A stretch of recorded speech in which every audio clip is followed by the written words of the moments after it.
بسم الله الرحمن الرحيم. الحمد لله نحمده ونستعينه ونستغفره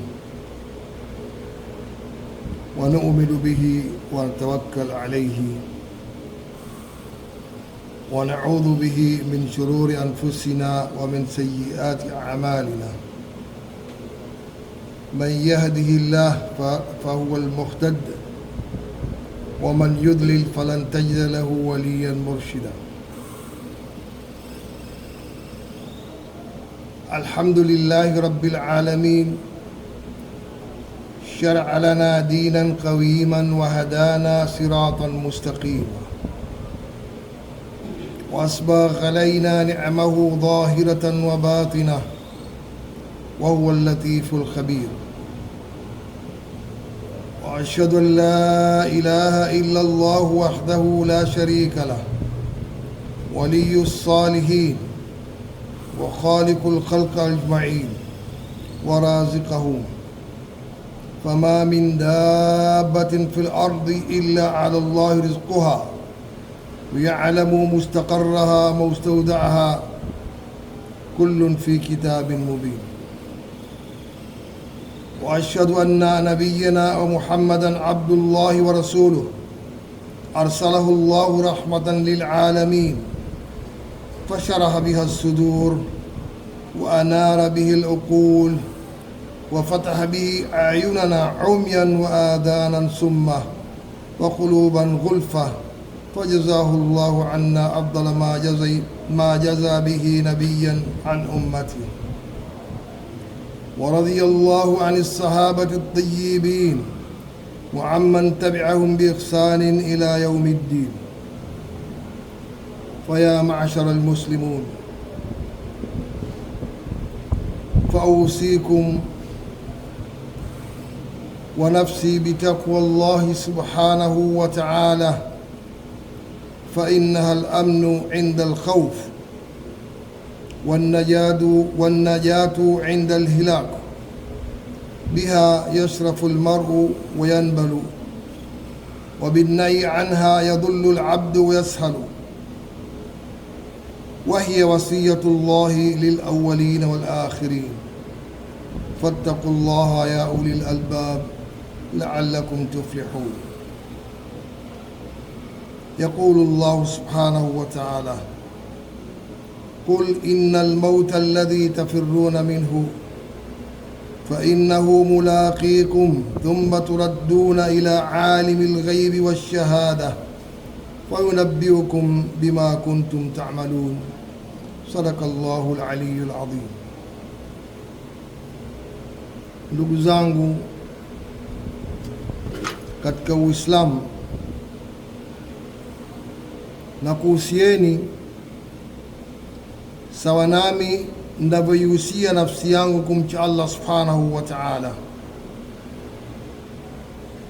Kumcha Allah subhanahu wa ta'ala ni kupata amani na utulivu kutokana na hofu ya aina yoyote ile inayomsibu binadamu.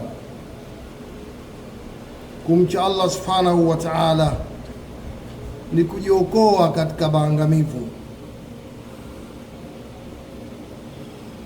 ni kufanya nafsi ya Muislamu, nafsi ya binadamu, nafsi ya muumini kuweza kuyapata yale yanayopendwa na nafsi yake. Wacha kumcha Allah subhanahu wa ta'ala ni kujivuta na kujilingania katika yale ambayo yatampelekea katika kudhalilika, yatampelekea katika magumu ya maisha yake ya kidunia, na yatampelekea maisha magumu kesho ya yaumul qiyama mbele ya Mola wake subhanahu wa ta'ala.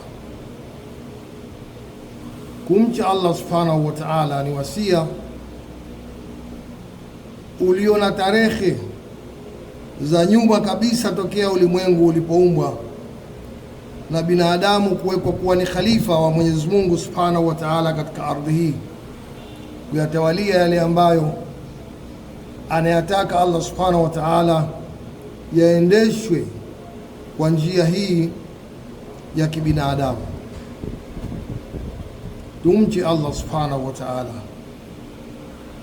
Hili ndiyo tamko la Allah na agizo la Allah kwa wale wenye akili ili wapate kufanikiwa.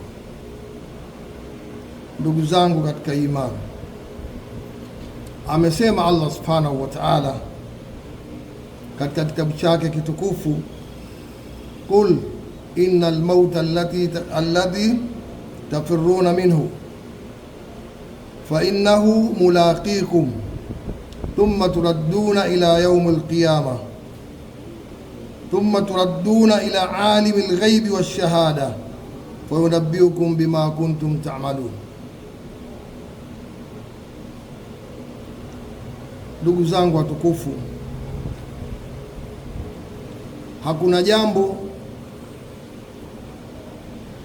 alilolishariisha Allah subhanahu wa ta'ala kwa waja wake isipokuwa sheitan anatumia mbinu zake zote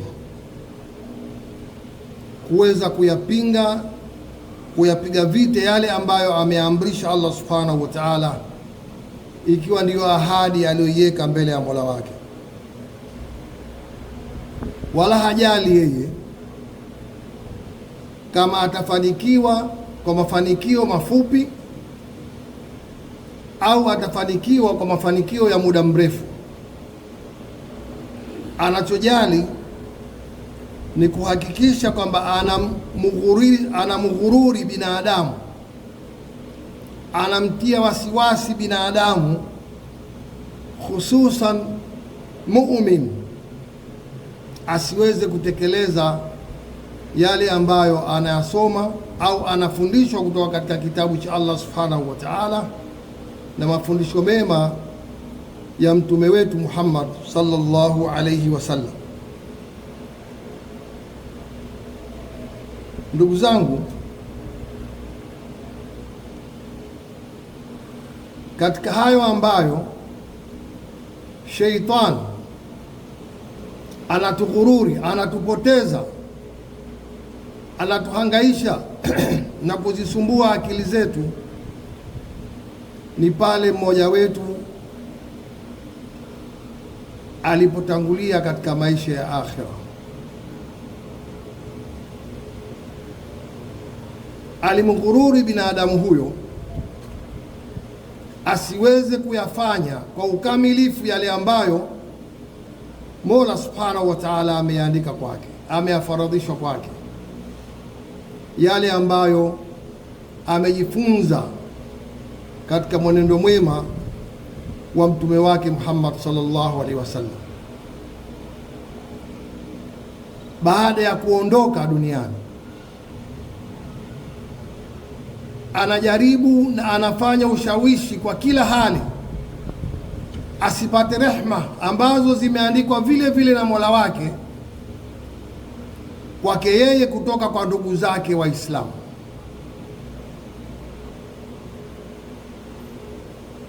Allah ametuwajibishia kutakiana maghfira, ametuwajibishia kufanyiana ziada ya mambo mema ambayo yatatufaa katika akhera zetu. Ameiweka wazi na bayana miongozo ya mtume wetu Muhammad sallallahu alaihi wasallam katika mafundisho ya kurehemeana, na akayasifu hayo bwana mtume sallallahu alaihi wasallam kwa kusema arrahimuna yarhamhumullahu yauma alqiyama, wale wenye kurehemeana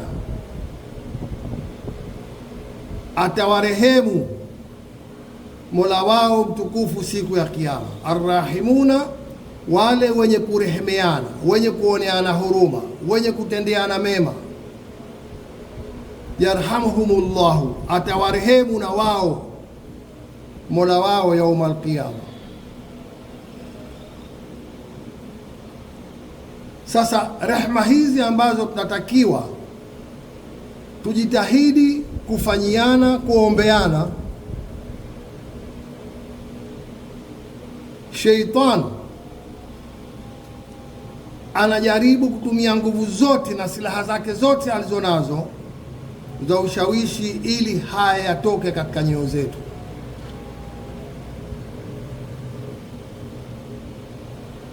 Mauti hatuna vya kuyakimbia, kama alivyosema Allah subhanahu wa ta'ala, ni fardhun wajib. Hii ni fardhi inayowajibika kwetu sisi, na hata kama kuna wale ambao hujiona kama kwamba wao wanaweza kutumia njama na mbinu za kuendeleza uhai wao, Allah subhanahu wa ta'ala jambo hilo amelikatisha na hawawezi kudumu nalo. Watatumia matabibu wabobezi kama wanavyoita wenyewe, lakini saa ikifika ambayo Allah subhanahu wa ta'ala anachukua uhai wake ili akakulipe kwa yale uliyoyatanguliza, hauwezi kupitiliza. Kul, sema ewe Muhammad, uambie hao wafuasi wako, innal mauta alladhi tafirruna minhu, hakika yale mauti ambayo huwa mnayakimbia. Kuyakimbia ni kwa kuangalia sababu mbalimbali ambazo wewe unalinda uhai wako usije ukakatika. Fa innahu mulaqikum, anasema kwa tashdid kwamba hakika yatakufikeni. Fa innahu mulaqikum, hakika hayo ya mauti mnaoyakimbia yatakufikeni. Thumma turadduna, kisha mtarejeshwa nyinyi ila alimil ghaibi washahada, katika ule ulimwengu ulioghibu kwenu nyinyi. Fa unabbiukum, ili Mola wenu akakulipeni, akakuambieni, bima kuntum ta'malun, kwa yale mliokuwa mkiyafanya. Sasa ni rehma za Allah kwetu sisi viumbe wake kutakiana ziada ya wema, ziada ya thawabu kwa yale ambayo wanazuoni wetu wameyaweka katika mizani za kuyatenda ili tuweze kufikia huo upeo wa kusaidiana wakati wenzetu wametangulia. Tuwe sisi ambao tunarehemeana, kama alivyosema katika hadithi nyingine, irhamu man fil ardi, warehemuni wale waliotangulia, man fil ardi, waliokuwa washafika ndani ya ardhi, katika matumbo ya ardhi, yarhamukum man fis samai, ili na nyinyi wakurehemuni, wakutakieni rehma wale walio mbinguni. Sasa hii ni hadithi amma, inazungumza katika wajhu wa amma, kutakiana rehma, na njia za kutakiana rehma ni nyingi, na kila mmoja anaangalia wepesi wake ambao anaweza kufikisha rehma zake kwa mwenzake. Lakini Sheitan, Iblis, ametumia juhudi kwa kutumia wale askari wake alionao,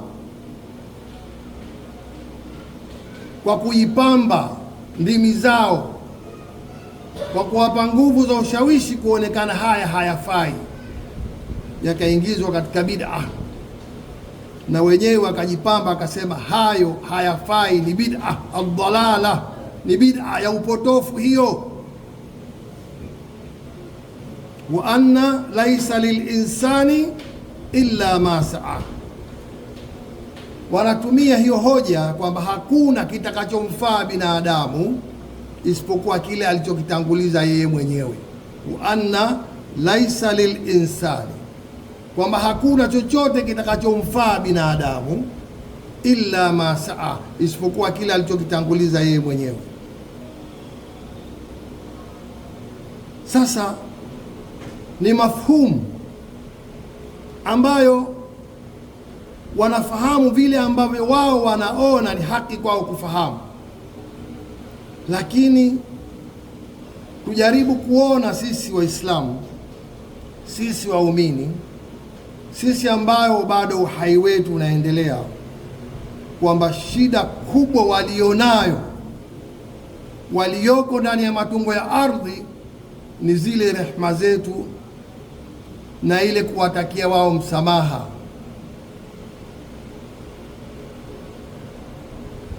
Kule kuwatakia wao maghfira ndi jambo ambalo wanalitamani kuliko chochote. Hakuna tena anayetamani mali, hakuna tena anayetamani chochote katika unachokidhani wewe zaidi ya kumtakia maghfira. Istaghfiru li akhikum, kama alivyosema sallallahu alaihi wasallam, hebu mtakieni maghfira huyo ndugu yenu aliyetangulia, fa innahu alana yusal, kwamba sasa hivi yeye anaulizwa huko alikofika, huko mlikomfikisha, anaulizwa. Sasa tukisema kwamba hayo hayawezi kumfaa maiti,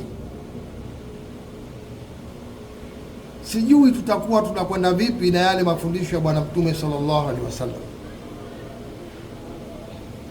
Tunapenda kukumbushana, tunapenda kutahadharishana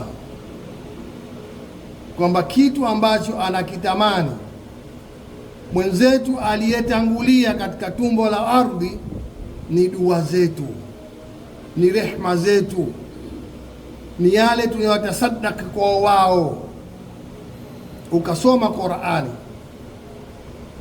vyovyote utakavyojalia wewe mwenyewe kusoma Qur'ani, halafu ukamuomba Allah subhanahu wa ta'ala thawabu zake zimfikie maiti yule unayetaka wewe zimfikie, na amma ukasema ziwafikie maiti wote, na vizuri ukasema zianze kumfikia mtume wetu Muhammad sallallahu alaihi wasallam pamoja na mitume wengine wote waliotangulia, pamoja na masahaba zake, pamoja na wake zake, pamoja na watoto wake. Wewe hupungukiwi na kitu, wewe hupungukiwi na kitu. Sio kwamba thawabu zile zitachukuliwa kutoka kwako anapewa yeye, wewe unakoseshwa. Wewe bado unapata ziada ya thawabu kwa kile ulichokisoma katika Qur'ani, wewe unapata. Na hata iwe ni kiasi gani cha maiti uliowataja kutaka wafikishiwe thawabu zile, zitawafikia wote bila ya kupungua chochote kile. Sasa huu ushawishi unaofanywa ukaambwa huu ni bid'a, watu wasisome Qur'ani, hususan wakiwepo makaburini. Pale makaburini haifai, ni bid'a, dhalala, huu ni upotofu mkubwa, haifai watu kufanya mambo haya, ni uzushi. Haya ni mambo ambayo husemwa na wale ambao wana qilla, wana aibu, hawafahamu maana ya Bwana Mtume sallallahu alaihi wasallam katika mafundisho yake, wala hawafahamu yale yanayosemwa na Mwenyezi Mungu subhanahu wa ta'ala kwamba imeteremshwa Qur'ani kuwa ni rehma. Yeye ndiye alivyotuambia Allah subhanahu wa ta'ala, ameiteremsha Qur'ani kuwa ni rehma. Sasa Qur'ani ni rehma kwa kila uwanja, ni rehma pale tunapofikwa na matatizo yetu tukamuomba Allah subhanahu wa ta'ala atupe wepesi kwa yale matatizo yetu kwa ile Qur'ani. Qur'ani ni rehma pale anapotuzonga maradhi tukamuomba Allah subhanahu wa ta'ala atupe shifaa kwa Qur'ani. Qur'ani ni rehma katika kila uwanja wetu tunaotaka kuutumia, haisimami mahala pamoja. Wama farratna min alkitabi fi shay, hakijaachwa chochote kile ambacho wewe unakihitaji katika Qur'ani. Kwa hivyo ni shifaa kwetu sisi kwa maradhi, ni shifaa kwetu sisi kwa umaskini, ni shifaa kwetu sisi kuwatakia nusra wale waliotangulia, wale walioshaingia katika makaburi yao. Ndio sallallahu alaihi wasallam akatwambia, iqra'u ala mautakum Yasin, ebu wasomeeni hawa maiti zenu wakati wa sakaratil maut, wasomeeni hii sura ya Yasini. Unapata tanis, unapata utulivu. Hata kama kuna malaika wanaokuja kwa ghadhab kwa yale aliyowatanguliza yule mja, wanaposoma Qur'ani wanapunguza ghadhabu zao. Ndio tukaambiwa wasomeeni maiti zenu sura ya Yasini. Leo mambo mengi yametuzonga, yanatukwaza, hasa vile teknolojia ile utuchukua kwamba watu ile tunasema mauti tunayakimbia yatatufika tu. Mtu katika sakaratil maut anakimbizwa hospitali haraka sana, mpelekeni hospitali. Hakuna atakayemuona, kifika kaingizwa ICU, hakuna atakayemuona, hakuna daktari atakayemshughulikia, hakuna atakayemsomea, hakuna atakayemfanyia chochote kile zaidi ya kuja kuambia bwana tayari kalipeni fedha kwa ajili ya kuchukua maiti yenu. Wachatengeneza wao biashara, maiti yenu imekosa kila fadhila za kukaa naye karibu, mkampa ile muanasa, yani mkampa ile kitu ambacho kinampa utulivu yeye kwa kumsomea Qur'an. Yote haya yanapotea kwa sababu za fikra za kishaitani. Tufahamu kwamba sivyo hivyo tunavyosema. Tufahamu hayo sio maagizo mema ya mtume wetu Muhammad sallallahu alaihi wasallam.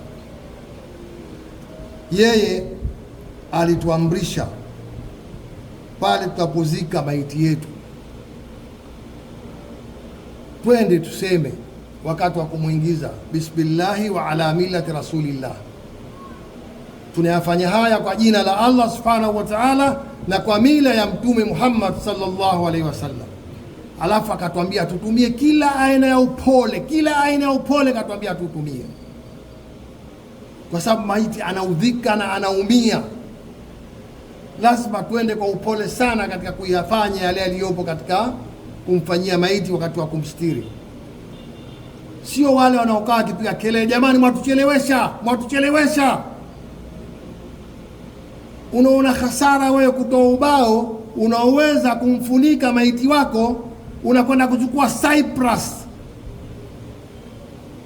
ya nchi moja, Cyprus nyembamba kabisa, unakwenda kuiweka pale. Hebu wewe kafanye majaribio yako, dongo linaloshuka pale na ule ubao wako wewe wa Cyprus, si sasa kama unakwenda kufukia mbwa au mnyama yoyote. Imejengwa mwana wa ndani ili tuweze kuhakikisha maiti inapoingizwa pale inafunikwa, ili usiingie udongo wa aina yoyote na ile kabri yake. Na tukaambiwa ni vyema zaidi kama ingekuwa ardhi yetu ni nzito, tukamzika ndani ya lahdi, ukuta ule wa ndani, hata fikwa na lolote baada ya kumfunika ubao. Lakini sisi tuna ardhi nyepesi, sio ardhi za majabali kama wenzetu. Sasa tunapofunika ubao mwembamba, kwa hasara ya kuona kama sisi tumenunua ubao mnene, huo unauzwa ghali ukenda ukamfukia mwenzako, ujue na wewe sika kufukiwa utakuwa lalamika, lakini sisi hatukusikia. Kwa sababu wewe utalalamika, lakini sisi hatutakusikia. Sisi tutasema tu ongeza udongo, ni haki yake, ongeza udongo, ni haki yake, lete na majani, ili wadudu wapate nafasi zaidi ya kioza wale majani wakutafune kule ndani. Sababu tukiacha majani hapo muda mfupi tu tunaona lazima atafanya yale mafunza na wadudu, lakini ndio tunaokimbilia kuyatia kaburini. Sasa hicho ndio tutakachofanyiwa na hicho ndio tunachofanyiana, ndugu zangu Waislamu. Sasa hayo ni kwa sababu ya yale tuliyokuwa hatuyafanyi, hatuyasome katika Qur'ani. Qur'ani imewekwa kwa makasid makubwa ya kuweza kutupa sisi afya, ya kuweza kuyatumia katika shughuli zetu na kujiondoshia umaskini. Na ndio Mwenyezi Mungu akasema, wa hadha dhikrun mubarakun anzalnahu af antum lahu munkirun. Hii ni dhikr, huu ni dhikri, ni utajo uliokuwa na baraka ndani yake. Je, nyinyi mwakataa nini? Mwakanusha kitu gani? Wanaposoma Qur'ani lazima pawe na matulivu. Tumeshaambiwa hayo.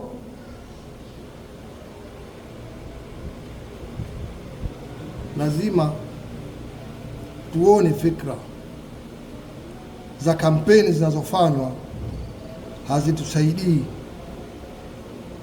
Tubakie na fikra za kuwarehemu maiti zetu pale tunapowatayarisha katika maisha yao ya kwenda kuwaza maisha yao ya kaburini. Ibadallahi,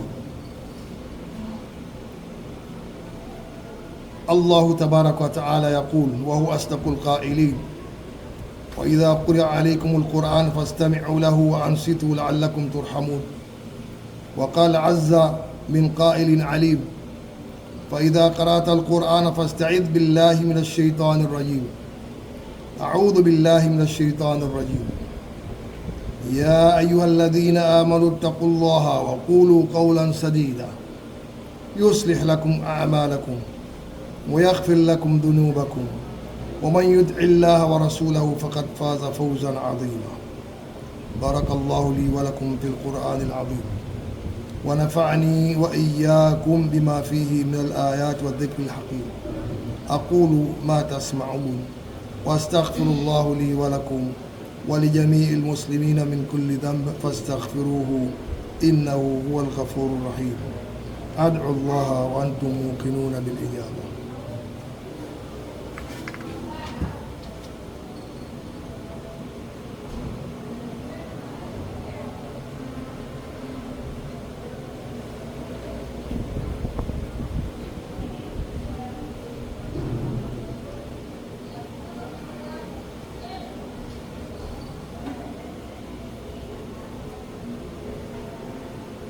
الحمد لله حمدا كثيرا طيبا مباركا فيه كما يحب ربنا ويرضى.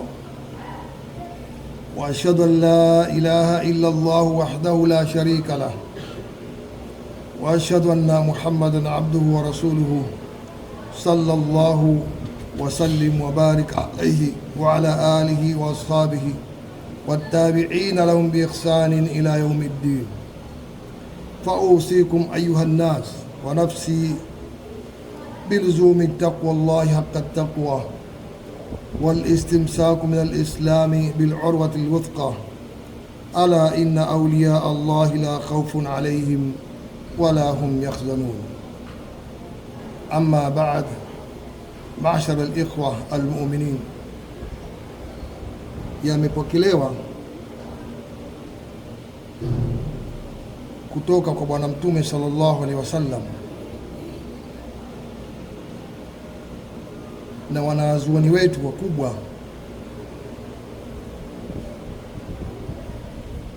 alipoulizwa wa hal yajuzu an naqra al-Qur'an ala al-qubur, je, inafaa kusoma Qur'ani pale makaburini? Akajibu huyu Ma'in ambaye alikuwa ni mwanazuoni mkubwa katika wafuasi na wanafunzi wa Imam Ahmad ibn Hanbal, akasema haddathana Mubashir al-Halabi an Abdurrahman ibn al-Ula ibn al-Lahjaj ibn an abihi annahu qala libanihi idha mittu, yani huyu alisema yale aliyoyasimulia Mubashir al-Habali ambaye yeye ni Abdurrahman ibn al-Ala. Alisema baba yake alipokufa alitoa wasia, akasema nitakapokufa na mkanieka fi lahdi, mkanieka katika ule mwana wa ndani, faqulu, semeni bismillahi wa ala sunnati rasulillah, kwamba tunaanza kumweka mzazi wetu huyu kwa jina la Allah subhanahu wa ta'ala, na kwa kufuata mwenendo wa Bwana Mtume alayhi salatu wassalam. Mkishaniwekea mchanga, akasema asimame mmoja kichwani kwangu, waqra'u inda rasi bifatihati al-Baqara, asimame mmoja wenu kichwani kwangu anisomee suratul Baqara, ule mwanzo wa suratul Baqara, mwanzo wa suratul Baqara, na asimame mwingine kwenye miguu yangu anisomee mwisho wa ile suratul Baqara, kwanza mwisho wa hii suratul Baqara anisomee. Nimemsikia samitu Ibn Umar, nimemsikia mimi Ibn Umar yusi bidhalika, analihusia jambo hilo. Kwa hivyo alitaka yeye afanyiwe kwa sababu amemsikia Saidna Umar. Saidna Umar ni mmoja katika makhalifa wanne, ni khalifa wa pili wa Bwana Mtume sallallahu alaihi wasallam. Ni khalifa aliyesifiwa kwamba Qur'ani inateremka kwa yale anayoyasema, mpaka ikawa fitna kwa mama yetu Aisha pale alipomwambia Bwana Mtume sallallahu alaihi wasallam, waache, Mwenyezi Mungu atakuletea wengine, na aya ikateremka. Sababu yeye alikuwa akisema kama vile ameshapata ile ibra kwa Allah subhanahu wa ta'ala, kile kitakachoteremshwa. Sasa yeye amehusia Saidna Umar kwamba atakapofariki asimame mmoja kichwani kwake amsomee awaili al-Baqara, mwanzo wa suratul Baqara, asimame mwingine kwenye miguu yake amsomee awakhiru suratul Baqara. Sasa na huyu bwana naye akahusia kama vile alivyohusia Saidna Umar. Sasa ukisema Umar akakosea, sijui unajipeleka wapi wewe mwanazuoni, wewe mwanachuoni unayesema hii ni bid'a, haimfai maiti, sijui unajipeleka wapi au unajisomeshaje katika hivyo vitabu unavyovisoma. Sasa haya ni maagizo ambayo tunatakiwa tuyafanye, ndugu zetu Waislamu au ndugu zangu Waislamu, katika yale ambayo tunayafanya, kwani kufa sio maana yake kukosa kuelewa kila kinachoendelea. Kufa si maana yake hiyo, ni kuhama katika maisha ya ulimwengu wa huu wa kwanza wa juu, ukaingia katika ulimwengu wa kabrini, ukasubiri maisha ya ulimwengu wa akhera, yale tunaita ni maisha ya barzakhi. Unasikia kinachofanywa, unasikia kinachosemwa, unayasikia yote yanayosema kuliko hata yule binadamu aliyoko hai kuyasikia kwake. Ndivyo alivyosema Bwana Mtume sallallahu alaihi wasallam, unayaona. Na ndio tukaambiwa kwamba wale wa karibu na maiti wasiondoke pale makabrini mwanzo na sawa na wengine, kwa sababu maiti anasikia ile miguu ya wale wanaoondoka pale, na anajua nani anaondoka. Kwa maiti ikiwa anasikia hafaqun ni'al, vile migongo ile ya viatu, wewe mwenyewe ukiondoka pale usikie zako viatu vyao vinavyoondoka pale, zile sauti za viatu vyao, lakini yeye anasikia sauti za viatu vyenu mnaondoka. Anakujueni nyote mliokuja pale kumstiri, kama alivyokuwa anakujueni pale duniani alipokuwa yuko hai. Sasa haya ni mambo ambayo ya kuzingatia, tusije tukasema kwamba hayafai, hayapo, kwa sababu muda huu tulionao katika khutba za Ijumaa hatuwezi kueleza hayo kwa upana na urefu, lakini ni kwa hoja ya kwamba Mtume wetu Muhammad sallallahu alaihi wasallam pale alipotuambia tutembee makabrini na tukifika tuseme assalamu alaikum ya ahlal qubur, salamu iwe juu wenu, amani iwe juu yenu enyi mulio ndani ya makaburi haya. Antum sabiquna, nyinyi mmetangulia. Wa nahnu lahiquna insha Allah, na sisi tutakutana na nyinyi apendapo Allah subhanahu wa ta'ala. Sasa si dalili ya kwamba wanatusikia na wanajibu salamu zetu na watajibu salamu zetu kesho yaumul qiyama. Amekosea Bwana Mtume sallallahu alaihi wasallam kusema hivyo? Sasa haya maneno ambayo husemwa kwamba tusisome Qur'ani wala haiwafai maiti visomo hivyo. Sasa hebu tuyaone kwamba ni kampeni za kutakiwa tusiwatakie rehema wenzetu, jambo ambalo wanalihitaji mno.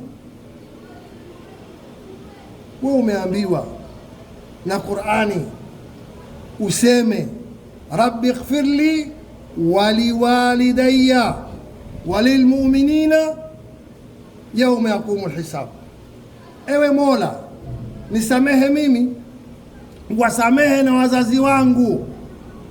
Sasa kama mtu hafaliwi na maghfira ya mwenzake, msamaha wa mwenzake, engesemaje Allah yeye mwenyewe kwamba sema ewe Muhammad rabbi ighfirli, ewe Mola nisamehe mimi, waliwalidayya, wasamehe na wazazi wangu, walilmu'minina,